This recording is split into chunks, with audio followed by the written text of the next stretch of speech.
because I think Rob Olson is standing by. He is at the trial for Adam Fravel down in Mankato. Fravel accused of killing his ex-partner, Maddie Kingsbury, also the mother of their children. And today has been an emotional day of testimony. Maddie Kingsbury's parents taking the stand. So let's check in with Rob. Rob, I don't know if you're on a break here with the court proceedings, so I don't want to keep you, but bring us up to speed on this morning's proceedings.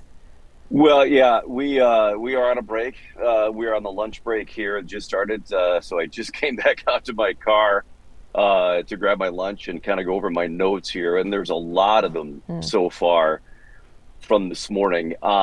First up on the stand today, we've been waiting. This is the third week of testimony, and as I've covered, it's been very procedural with investigators, law enforcement sources, the pathologist. There were a few other non-law enforcement people in there, but largely it's very much been laying down the evidence, the base, the foundation of all these things. And today, Maddie Kingsbury's family began their testimony. And first up this morning is her biological mother, Krista Hultgren. She was on the stand for about an hour or so, a little over an hour. That's a sketch from our sketch artist, Cedric Honstead. That is from this morning. And she testified about an incident in September of 2021 when Maddie had said that Adam Fravel had pushed her down, put his hands around her neck, and told her to be careful or she would end up like Gabby Petito. That's another well-known case of a missing young woman who eventually it was discovered had been murdered by her partner, that she was very upset. But after that, she relayed that Adam had told her it was just a joke. That followed by the witness that just finished, and that's Maddie Kingsbury's father, David Kingsbury, an attorney out of Farmington. And his testimony was whereas her mother's testimony was more kind of even-keeled, and that's what David described her. She was much more even-keeled.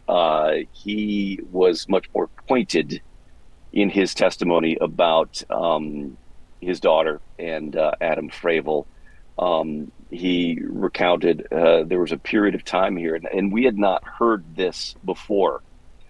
In November of 2020, Adam and Maddie were living with the Kingsbury's parents, her father and stepmother, at their home in Farmington. And he had grown so frustrated with Adam Fravel that he had actually kicked him out of the house. And see if I can find my notes here about that. He had said that he had texted him calling him a narcissist, selfish, and arrogant, and had thrown him out. He'd sent him another text saying, let's take a breather and have an adult conversation. But there was not really a reply there. Maddie had continued to live with him then into March of the next year. Her daughter was born in right around Christmas of 2020. So he had grown over their time of their relationship, far more frustrated with things that he was hearing from Maddie about basically his treatment of her, in that she would complain that he wasn't helpful with their children and that she was providing all the financial support for them. And she said that that was pretty commonplace. Okay. Do we know when they resumed this afternoon, Rob? Any other family members slated to testify today? Yeah, there are more. We don't know. They're not telling us ahead of time who's up and what schedule, but we do expect that her sister or maybe both sisters will testify. Certainly, there's a number of friends of hers that were deeply involved in this from day one, the day that she disappeared, who will be appearing as well. Don't know if they'll get to them today or not. It has been slow going, but these two witnesses, her parents, were pretty quick.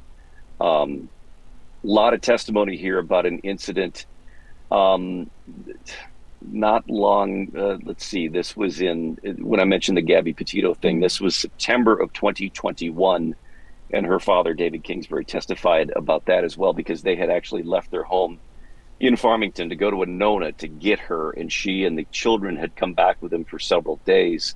And that was the incident where they said that they met her outside a restaurant. She was hysterical. he was asked, how did you respond? And he said, not well. I was angry. I was trying to get some information out of her, and told her at that point, and again, this is when she said that Adam had pushed her down, put his hands around her neck, and told her to be careful. What did he tell her? He said, it needed to end. It was obviously a serious, traumatic, and dangerous incident, and said that she agreed, and that they had learned, he had learned that they were going to separate in mid-March, so she disappeared. We're skipping ahead to 2023. Yeah. They're kind of all over timeline-wise.